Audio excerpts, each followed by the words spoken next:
Hello, I'm Lupilo, and I'm curious to understand the current tension between China and the Philippines.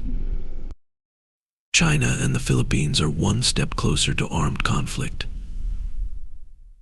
The latest collision harms Philippine sailors and raises question of how much Chinese aggression it will take for the U.S. to intervene. As Richard Javad Haydarian explains in his recent article, published at Asia Times barely 1 month since China imposed new maritime regulations for the South China Sea, and yet another major incident involving Philippine and Chinese maritime forces has erupted in the disputed waters.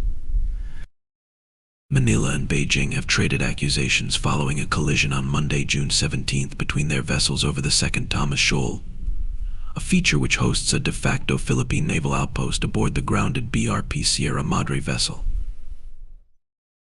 The Philippines Interagency Task Force overseeing the country's waters in the South China Sea, known by Manila as the West Philippine Sea, accused Chinese maritime forces of ramming and towing a Philippine resupply vessel en route to the disputed land feature. Manila has claimed Philippine servicemen suffered bodily injury while Philippine vessels sustained damage, raising the possibility of an armed confrontation between the two neighbors. China's dangerous and reckless behavior in the West Philippine Sea shall be resisted by the armed forces of the Philippines. Philippine Defense Secretary Gilberto Teodoro said in a spirited statement following the latest incident. China's actions are the true obstacles to peace and stability in the South China Sea, he added, underscoring a new nadir in bilateral relations. For its part, China accused the Philippine resupply vessel of deliberately and dangerously approaching a Chinese ship, thus resulting in a moderate collision, following the latter's illegal intrusion into Chinese-claimed waters, a charge that Manila has rejected as deceptive and misleading. Following months of intimidation and aggressive actions by Chin's maritime forces in the area. What makes the tussle between the Philippines and China particularly alarming is the potential involvement of the United States, which has a mutual defense treaty with Manila. Indeed, there are growing fears of multiple flashpoints across the disputed waters, which would only raise the prospect of armed confrontation and the potential for direct US military involvement. In a public statement, the U.S. State Department squarely blamed China for its latest provocations, following half a dozen earlier collisions and incidents over the Second Thomas Shoal in the past year alone. Israel's Hezbollah war threat hurts Biden more than Trump. Chinese vessels' dangerous and deliberate use of water cannons, ramming, blocking maneuvers, and towing damaged Philippine vessels endangered the lives of Philippine service members, is reckless and threatens regional peace and stability, a U.S. State Department statement said. There is little reason to think that tensions will subside anytime soon. Under newly imposed maritime rules, the Chinese Coast Guard has been mandated by Beijing to detain suspected trespassers in the so-called 9-dash line for up to 60 days without trial. In response, the Philippine Coast Guard deployed 2 vessels to patrol Philippine-claimed waters to ensure the safety and well-being of Philippine fishermen roaming the hotly contested areas, particularly in the Scarborough Shoal, situated just over 100 nautical miles from Philippine shores and about 345 nautical miles from the Second Thomas Shoal. By all indications, both sides are digging in. As a far weaker party militarily, the Philippines has doubled down on both its diplomatic rhetoric as well as military drills with Western allies. Earlier this year, the Philippine defense chief accused China of trying to bully Manila into submission or appeasement through an increasingly muscular gray zone strategy in the South China Sea, which he said involved aggressive tactics that fall just short of armed confrontation. He went so far as to describe the Asian superpower as an existential issue to the Philippines, underscoring the depth of angst in Manila. To bolster its strategic position, the Philippines is enhancing its deterrence capabilities while regularizing high-stakes drills with allied nations. According to recent satellite imagery, the Philippines' first BrahMos anti-ship missile base is beginning to take shape at a naval facility near the disputed waters. The Philippine Navy's US $375 million shore-based anti-ship missile acquisition project kicked into action following India's delivery of the much-vaunted supersonic missile defense system earlier this year. This has coincided with America's growing deployment of increasingly sophisticated weapon systems for major drills in the Philippines, including the high-mobility artillery rocket system HIMARS, as well as the U.S. Army's new NRC Typhoon system, which is capable of firing Tomahawk and SM-6 missiles.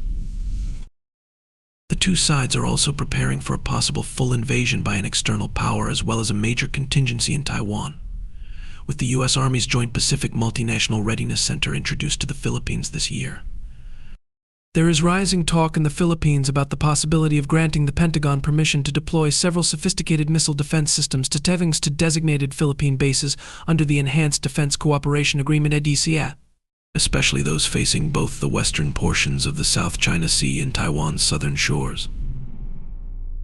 Meanwhile, the Philippines has also stepped up its multilateral naval drills with like-minded powers.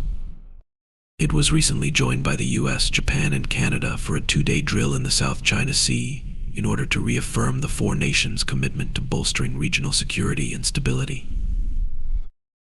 The Philippines patrol ship BRP Andres Bonifacio joined Canadian frigate HMCS Montreal. The Japan Maritime Self-Defense Force destroyer JS Kairasami and the U.S. guided missile destroyer U.S. Ralph Johnson for a 2-day drill within the Philippines' exclusive economic zone EEZ in the South China Sea. Cooperation like this represents the centerpiece of our approach to a secure and prosperous region where aircraft and ships of all nations may fly, sail, and operate anywhere international law allows, the U.S. Indo-Pacific Command said in a statement.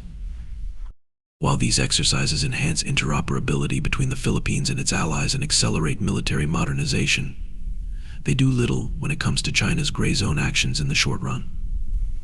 If anything, China's increasingly assertive approach to the Philippines is likely due to its concerns about Manila's growing military cooperation with Western powers, which are seeking expanded access to military facilities across the Southeast Asian nation.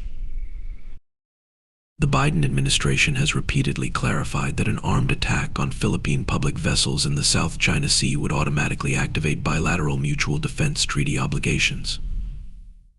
But there has been no effective response so far to China's gray zone approach.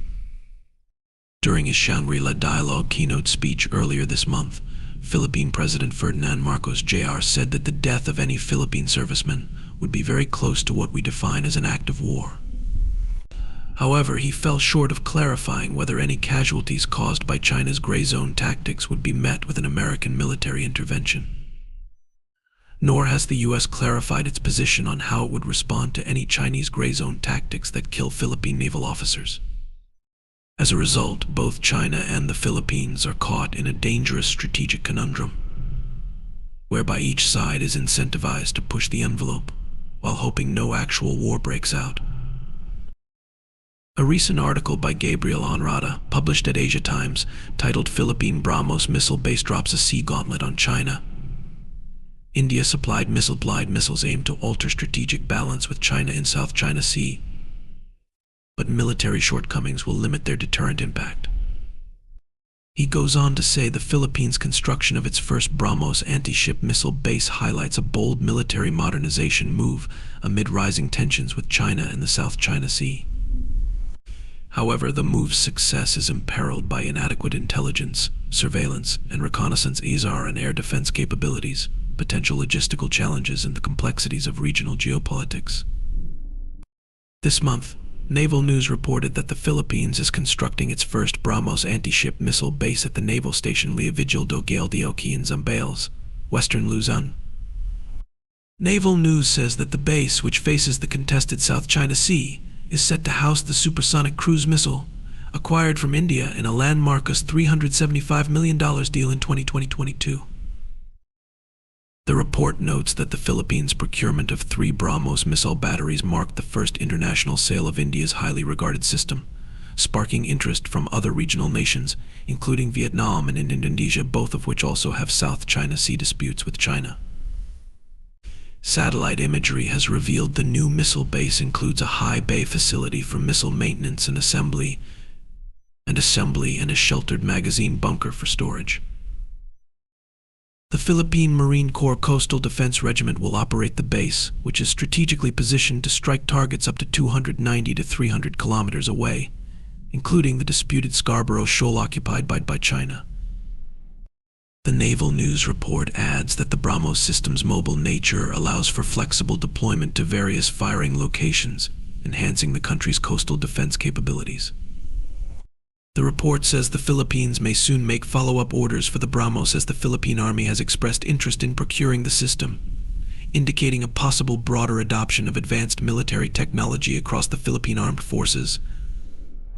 While the Philippines' BrahMos acquisition is a significant step in modernizing its military, it may be much less impactful than its military planners and local pundits hope and tout.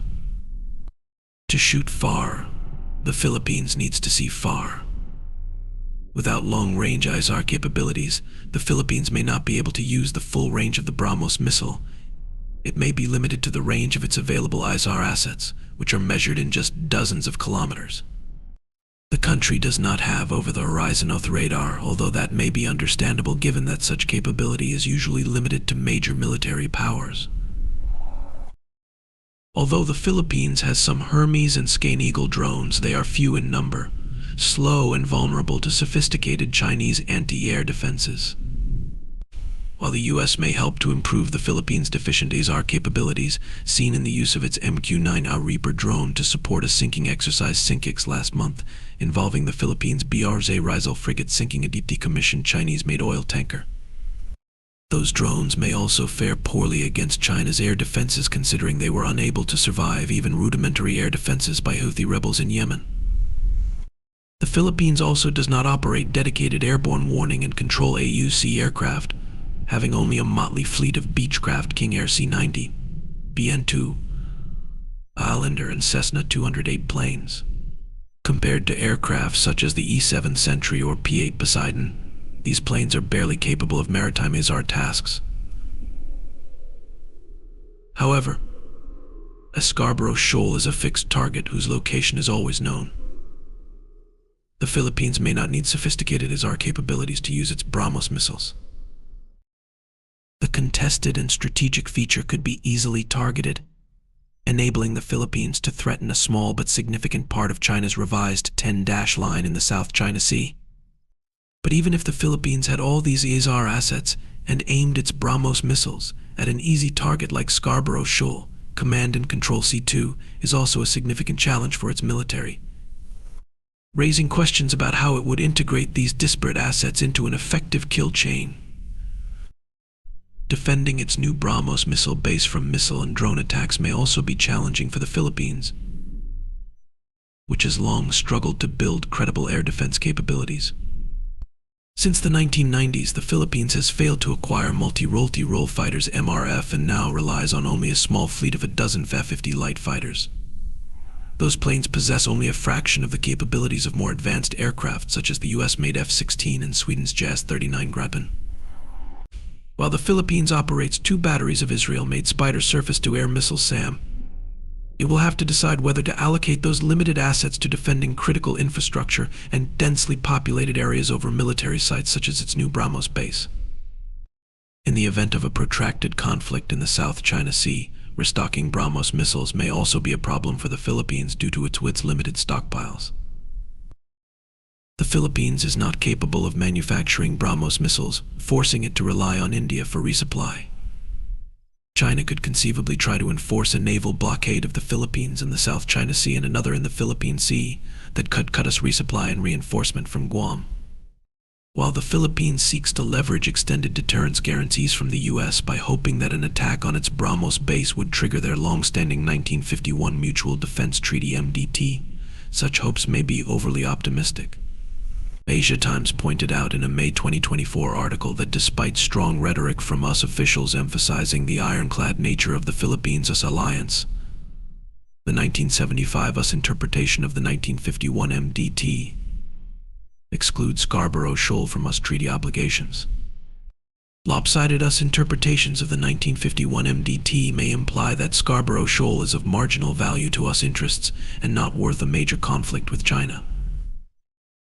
Similarly, in a December 2023 HK 101 article, Zheng Zhen writes that while tensions with the Philippines are certainly on China's agenda, they are not Beijing's main concern in the South China Sea, which it views as a conflict mainly with the U.S.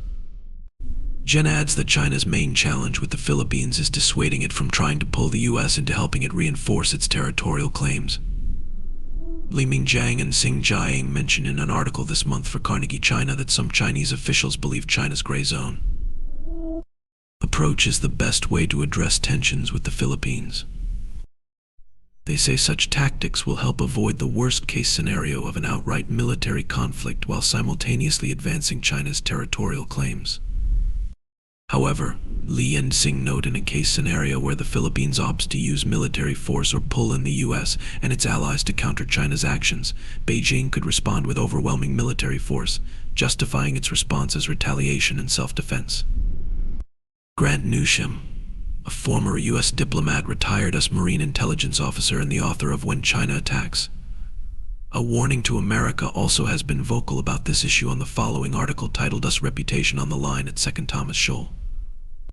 U.S. credibility will be in tatters if Washington fails to defend its Philippine Mutual Defense Treaty ally against Chinese aggression, he explains. Taiwan, Ukraine, and Gaza get most of the attention these days. But the United States' reputation as a reliable ally is nowhere more at stake than in the Philippines. And that reputation is on the verge of going down the drain. June 17th saw the most recent and most violent effort yet by the China Coast Guard to prevent the Philippines from resupplying the BNP Sierra Madre, an old Navy ship deliberately grounded on Second Thomas Shoal and manned by a detachment of sailors and Marines to assert Philippine control of the sea feature. This shouldn't be necessary since Second Thomas Shoal is well within the Philippines' exclusive economic zone E is. However, China also claims ownership and has been interfering with Philippine Coast Guard and Navy resupply efforts with increasing force. This time, brandishing knives, axes, and spears, flashing lasers, and using sound weapons and ramming against outnumbered Philippine boats. The Chinese reportedly seriously injured a Philippine sailor, damaged and seized Philippine boats and seized property. Accounts differ as to whether one Philippine boat slipped through. Regardless, this was the most violent Chinese action against the Philippines to date. Will clashes between the China Coast Guard and Philippine forces intensify? Yes. The Chinese have been clear about what they intend to do with Philippine maritime territory coveted by Beijing: dominate, control, if necessary seize and occupy, and make it impossible for their smaller, outmatched victims to retake it. This is the pattern China has used throughout the South China Sea, and China is clearly willing to use force to get its way. These clashes will continue until the Philippines backs off, surrenders, or the U.S. steps in and lives up to its mutual defense treaty commitments to its Philippine ally. It's not just the China Coast Guard that's active in Philippine territory. The People's Armed Forces Maritime Militia is also operating in conjunction with the China Coast Guard, as is the regular Chinese fishing fleet, and the Chinese Navy is always nearby. Nobody likes to admit it, but China used its numbers advantage and its man-made island bases to establish de facto control of the South China Sea at least 7 or 8 years ago. Its grip continues to tighten. What's next? The situation is coming to a head. The Philippines is not in a position to withstand the much larger Chinese force that is deployed, and that can be increased at will at Second Thomas Shoal.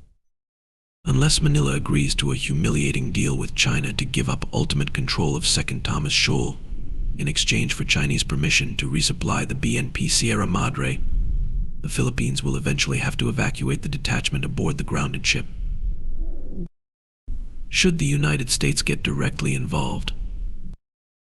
Only if the United States cares to live up to its promises to defend a mutual defense treaty ally.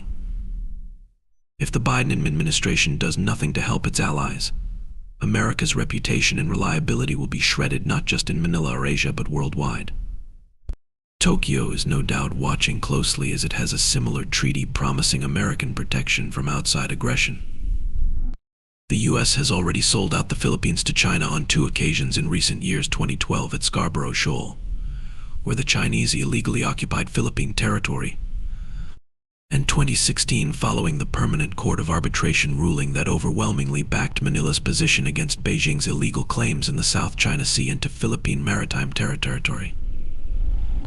Washington did nothing to help in 2012 and refused to help the Philippines enforce the 2016 PCC-PCA ruling. Manila felt betrayed, That's 2 strikes, 3 strikes, 3 strikes. And you're out. Filipinos are presumably wondering exactly what is the benefit of its US Mutual Defense Treaty and the more recent Enhanced Defense Cooperation Agreement EDCA allows greater US military activity in the Philippines. Philippine President Ferdinand Marcos increasingly runs the risk political criticism, saying he is a chump who moved the country close to America and was left hanging when help was really needed. What could the U.S. do? No more statements of concern and pronouncements of ironclad commitments. Have US Navy ships and aircraft accompany Philippine boats on any and all missions in Philippine territory, where the Chinese might interfere and use force if necessary. Resupply Second Thomas Shoal using US ships and helicopters if necessary. Don't just resupply.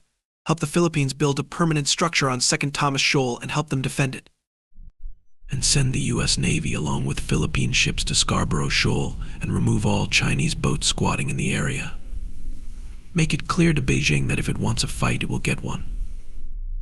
Nothing short of this will work. The U.S. should also apply pressure asymmetrically. Suspend the People's Bank of China's license to operate in the U.S. dollar system for 6 months and ban all technology exports to China for 6 months as well. No need to give a reason. They'll know why. But isn't all this escalatory? Let China have its way with the Philippines at Second Thomas Shoal and elsewhere, and we'll see escalation of an entirely different sort from the Chinese. This all could have been avoided if the U.S. had kept its promises earlier. Team Biden ought to give it a try. Thank you for tuning in. If you enjoyed this content, don't forget to like, subscribe, and share it with your people.